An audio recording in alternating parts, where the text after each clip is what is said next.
नमस्कार। हिमाचल तो शाम के 8 बज चुके हैं, तो जानते हैं दिन भर के मुख्य समाचार। जून के 5 दिन सामान्य से 98% अधिक बरसे बादल, जाने एक सप्ताह तक कैसा रहेगा मौसम।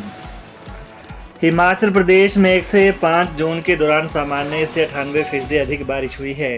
इस अवधि के लिए 9.1 मिलीमीटर बारिश को सामान्य माना गया है, लेकिन 5 दिनों में 18.1 मिलीमीटर बारिश हो चुकी है। सिर्फ लाहौल स्पीति ज़िले में सामान्य से कम बादल बरसे हैं। बिलासपुर में सामान्य से 286, चंबा 90, हमीरपुर 131, कांगड़ा 55, किन्नौर 31, कुल्लू 13, मंडी 135, शिमला 252, सिरमौर 280, सोलन 148 व ऊना में 137% अधिक बारिश हुई है। लाहौल स्पीति ज़िले में सामान्य से 22% कम बारिश हुई। दूसरी तरफ मौसम विज्ञान केंद्र शिमला के अनुसार 5 जून को राज्य के कुछ स्थानों पर हल्की बारिश की संभावना है। 6 जून को उच्च पर्वतीय कुछ स्थानों पर हल्की बारिश के आसार हैं। 7 से 11 जून तक पूरे प्रदेश में मौसम साफ रहने का पूर्वानुमान है। 15,000 स्कूलों में हुआ पौधारोपण, एक पेड़ मां के नाम अभियान में 11 लाख पौधे लगाने का लक्ष्य। केंद्र सरकार के निर्देशों के तहत विश्व पर्यावरण दिवस के अवसर पर देश भर में एक पेड़ मां के नाम 2.0 की शुरुआत हो गई है। इस अभियान के तहत देश भर में पौधारोपण किया जा रहा है। हिमाचल प्रदेश में भी इस कार्यक्रम के तहत करीब 15,000 स्कूलों में पौधारोपण किया गया। इनमें सरकारी, निजी, जवाहर नवोदय और एकलव्य स्कूल शामिल हैं। प्रदेश में यह कार्यक्रम शिक्षा विभाग के अंतर्गत समग्र शिक्षा के तहत चलाया जा रहा है। प्रदेश में समग्र शिक्षा निदेशक राजेश शर्मा के मार्गदर्शन में चलाया जा रहा है। इस कार्यक्रम के तहत प्रदेश में 11 लाख पौधे लगाने का लक्ष्य है। इसके लिए प्रदेश में प्रति स्कूल 70 पौधे लगाए जाएंगे। यह कार्यक्रम आगामी 3 महीनों तक चलेगा। भट्टू रेलवे फाटक के पास निजी और स्कूल बस में टक्कर, मची चीख पुकार, बाल बाल बचे विद्यार्थी।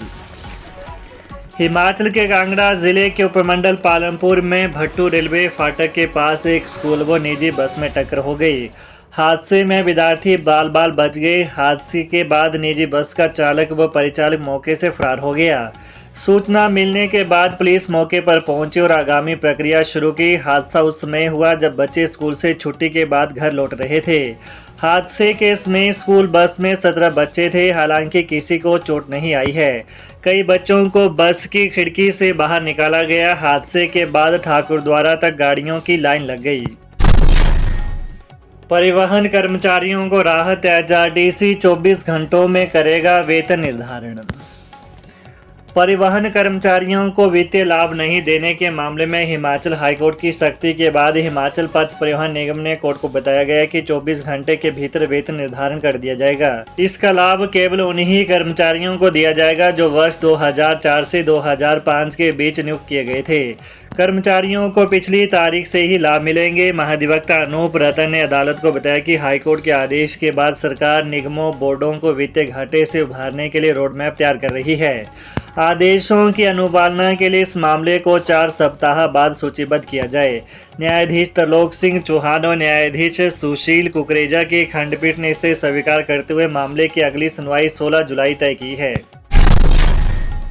विमल नेगी केस में एसपी शिमला की याचिका पर हाईकोर्ट में सुनवाई। हिमाचल प्रदेश हाईकोर्ट ने विमल नेगी मौत से जुड़े मामले में शिमला के पुलिस अधीक्षक एसपी संजीव गांधी द्वारा दायर याचिका पर सुनवाई करते हुए राज्य सरकार, केंद्रीय जांच ब्यूरो यानी सीबीआई और मृतक की पत्नी किरण नेगी को नोटिस जारी किया है।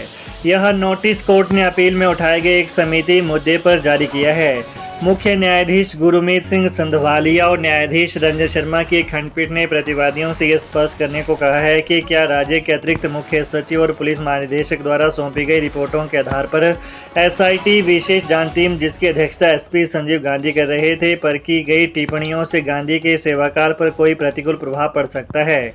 खंडपीठ ने स्पष्ट किया कि वह एकल पीठ के उस आदेश को बरकरार रखती है जिसमें विमल नेगी मौत की जांच सीबीआई को सौंपने के आदेश दिए गए थे। सुक्खू बोले, शुल्क लेने की सरकार ने नहीं की सिफारिश, अस्पताल प्रबंधन खुद तय करेंगे लगाना है या नहीं। हिमाचल के मुख्यमंत्री सुखविंदर सिंह सुक्खू ने कहा कि सरकार की ओर से अस्पतालों में ओपीडी पर्ची के लिए 10 रुपये का शुल्क लेने की कोई सिफारिश नहीं की गई है। कहा कि अगर कोई अस्पताल प्रबंधन चाहता है कि उसे सफाई व्यवस्था के लिए 10 रुपये लेने हैं तो अपने स्तर पर फैसला ले सकता है। यह उस अस्पताल की रोगी कल्याण समिति को फैसला लेना है कि शुल्क लगाना है या नहीं। सरकार ने इस संबंध में कोई अधिसूचना जारी नहीं की। सीएम ने पर्यावरण दिवस पर आयोजित राज्य स्तरीय समारोह के दौरान पत्रकारों से अनौपचारिक बातचीत में यह बातें कही। नेता प्रतिपक्ष जयराम ठाकुर बोले, सरकार के कामकाज का तरीका विमल नेगी की मौत का बड़ा कारण। नेता प्रतिपक्ष और पूर्व मुख्यमंत्री जयराम ठाकुर ने कहा कि सरकार के कामकाज का तरीका विमल नेगी की मौत का बड़ा कारण है। कष्ट देने वाली कांग्रेस सरकार के 2.5 वर्ष पूरे होने जा रहे हैं। इस सरकार के समय प्रदेश में केवल अफरा तफरी का माहौल है। सरकार के मुखिया केवल कुर्सी बचाने के लक्ष्य को लेकर काम कर रहे हैं और केवल समय निकालने का कार्य कर रहे हैं।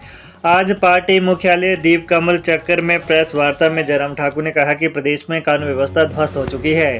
पूरा प्रदेश जानना चाहता है कि विमल नेगी की मृत्यु कैसे हुई। मुख्यमंत्री इसको लेकर मौन है। भाजपा का मानना है कि सरकार के कामकाज का तरीका विमल नेगी की मृत्यु का एक बहुत बड़ा कारण है। ऐसा प्रतीत होता है कि पुलिस अधीक्षक शिमला सरकार के संरक्षण के अंतर्गत ही उच्च न्यायालय गए हैं। अस्पतालों में पर्ची पर 10 रुपये शुल्क लगाने का मामला दुर्भाग्यपूर्ण है। सीएम बोले, चरणबद्ध तरीके से प्लास्टिक पर लगेगा पूर्ण प्रतिबंध, बच्चों को मिलेंगी स्टील की बोतलें। मुख्यमंत्री सुखविंदर सिंह सुक्खू ने कहा कि हम चरणबद्ध तरीके से प्लास्टिक पर पूर्ण प्रतिबंध लगाने की ओर बढ़ रहे हैं। रिसाइकलिंग के लिए भी कदम उठा रहे हैं। सरकारी कार्यालयों में प्लास्टिक की बोतलें प्रतिबंधित कर दी गई हैं। नियमों के उल्लंघन पर जुर्माने का प्रावधान किया गया है। पहाड़ी क्षेत्रों में कई ग्रीन जोन घोषित किए गए हैं। हिमाचल को 31 मार्च 2026 तक ग्रीन स्टेट बनाने का लक्ष्य रखा है। मुख्यमंत्री ने आज पीटरहोफ शिमला में विश्व पर्यावरण दिवस पर आयोजित राज्य स्तरीय कार्यक्रम में बतौर मुख्य अतिथि शिरकत की। वहीं सीएम सुक्खू ने कहा कि युवाओं को वाहन पर सब्सिडी दी जा रही है। ग्रीन हाइड्रोजन परियोजना को आने वाले वर्ष में पूरा करने के निर्देश दिए गए हैं। नीति आयोग की बैठक में अपनी मांग को दोहराया है कि ग्रीन बोनस टैक्स के रूप में कुछ न कुछ दिया जाए। इस अवसर पर सीएम ने सिंगल यूज प्लास्टिक चालान ऐप भी शुरू की। विभाग इसका इस्तेमाल करेंगे। सीएम ने कहा कि सरकारी स्कूलों के बच्चों को स्टील की 6 लाख बोतलें उपलब्ध करवाई जाएंगी। बेंगलुरु भगदड़ पर मुख्यमंत्री ने कहा कि यह एक दुर्भाग्यपूर्ण घटना है। बहुत सारे लोग एक जगह एकत्र हुए और भगदड़ मच गई। 11 लोगों की मौत हो गई। हिमाचल सरकार इस घटना पर अपनी हार्दिक संवेदना व्यक्त करती है। चंबा के बनीखेत में पेंशनर कल्याण संघ की बैठक। एरियर भुगतान की मांगों पर हुई चर्चा। महंगाई भत्ता देने की भी की मांग। पेंशनर कल्याण संघ की बैठक आज लोक निर्माण विभाग के विश्राम गृह बनीखेत में आयोजित की गई। संघ के जिला महासचिव शेर सिंह ने उक्त आशय की जानकारी दी। बताया कि बैठक की अध्यक्षता संघ की बनीखेत इकाई के अध्यक्ष मदन लाल अरोड़ा ने की। वहीं सदस्यों ने सरकार से 2016 से 21 के बीच में सेवानिवृत्त हुए कर्मचारियों के देय लाभ शीघ्र जारी करने, पेंशनरों को कैशलेस इलाज की सुविधा दिए जाने, महंगाई भत्ते की 3% किस्त व डीए की 8% बकाया जल्द प्रदान किए जाने सहित 75 वर्ष के पेंशनरों को 7वें पे कमीशन का मई माह से बकाया एरियर का भी जल्द भुगतान किए जाने की मांग की। वहीं अन्य कई चिर लंबित मांगों को पूरा किए जाने का आग्रह किया। तो ये रहा दिन भर की प्रमुख खबरों का आज का विश्लेषण। ताज़ा खबरों को जानने के लिए चैनल को सब्सक्राइब करें। धन्यवाद।